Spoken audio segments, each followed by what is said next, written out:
Hyderabad tank bund దగ్గర doctor BR Ambedkar విగ్రహం వద్ద కుమ్మర ఘటనకు నిరసిస్తూ బాధిత కుటుంబానికి న్యాయం జరగాలని తెలంగాణ రజక రిజర్వేషన్ సమితి రాష్ట్ర అధ్యక్షులు గోపి రజక మాట్లాడుతూ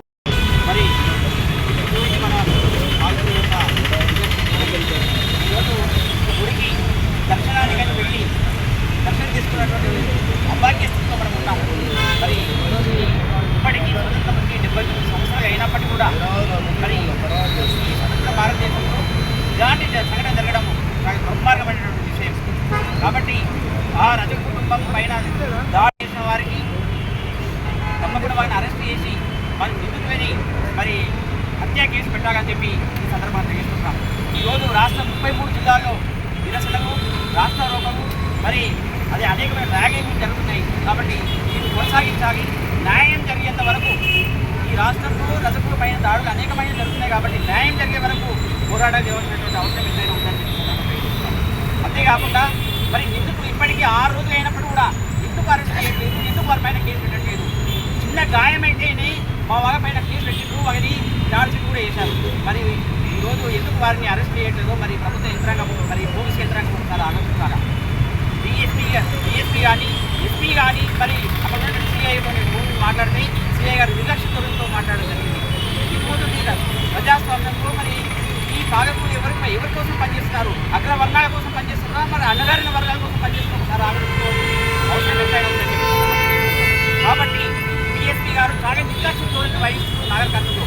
కాబట్టి డిఎస్పీ గారు ఎప్పుడే స్పందించి అనేకమైన ఆరోపణలు ఉన్నాయి వారి పైన, డిఎస్పీ పైన. కాబట్టి వాటిన్నింటినీ మరి మేము తప్పకుండా ఈ రాష్ట్రంలో మాకు న్యాయం జరిగే వరకు పోరాటం చేస్తాం.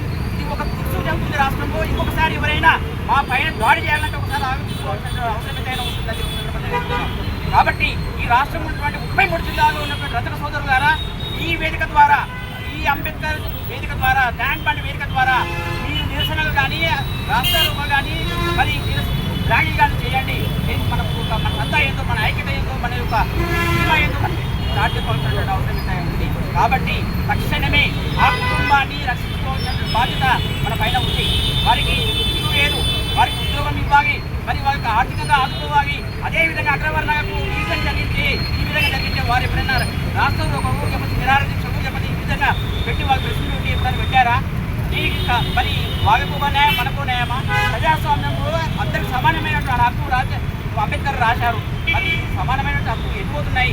ఎవరి కోసం రాశారు? మరి ఆ అంబేద్కర్ రాసినటువంటి మహానీయుడు మంచి ఆశయంతో రాసినటువంటి ఈ రాజ్యాంగాన్ని మరి అగ్రవర్ణాలు మాత్రం ఉపయోగిస్తున్నారు. మరి దళితులకు ఏమైంది? ఎస్సీ, ఎస్టీ, బీసీ, మైనార్టీలందరూ ఒకసారి ఆలోచించాలి. మనం ఉపేక్షించడం లేదు. అన్ని ప్రజా సంఘాలు కలిసి మనము పోరాటం చేయాల్సినటువంటి అవసరం ఎంతైనా ఉంది. ఇది ఒక గుణపాఠం చెప్పాలి అగ్రవర్ణాలకు. ఇంకొకసారి మన ఓట్లు మాత్రమే అవసరం వారికి, కానీ మన కష్టాలు అవసరం లేదా? మన పైన జరిగినటువంటి హత్యలు, అత్యాచారాలు, మరి విధంగా మారణకాండాలు, ఫుట్బాల్ అంటే తగ్గడం ఏంటి? ఇప్పటికీ 79 సంవత్సరాలకి భారతదేశంలో ఇంత ఫుట్బాల్తో అంతరిక్షం పోతున్నాం. మనము ఇంత సైంటిఫిక్గా మనము అభివృద్ధి చెందిన మనము ఇంకా ఫుట్బాల్తో ఆ అమ్మాయిని అనడము, చంపడం అంటే ఎంత దారుణమైన విషయం. అసలు ఆ అమ్మాయిని మనం ఒకసారి చెప్పబెట్టి కొడితేనే రక్తం వస్తుంది, ఎంతో బాధపడతాం. మరి వారికి ఇంత కూడా బాధ లేదా రెడ్డి గారు? మరి రెడ్డి ఎవరైతే 8 మంది తప్పకుండా అరెస్ట్ చేయాలి. తక్షణమే వారిని పైన హత్య కేసు పెట్టాలి. అవసరం అనుకుంటే ఫాస్ట్ ట్రాక్ కోర్టు ఏర్పాటు చేసి మరి న్యాయం చేయాలని చెప్పి న్యాయ వ్యవస్థ మేము కోరుతున్నాం. అదేవిధంగా డీజీపీ కూడా పైన స్పందించాలి. ఈ హైదరాబాద్ డీజీపీ గారి దగ్గరికి సమాచారం జరిగింది ఇప్పటికే, కానీ డీజీపీ ఎందుకు దానిపైన స్పందించలేదు?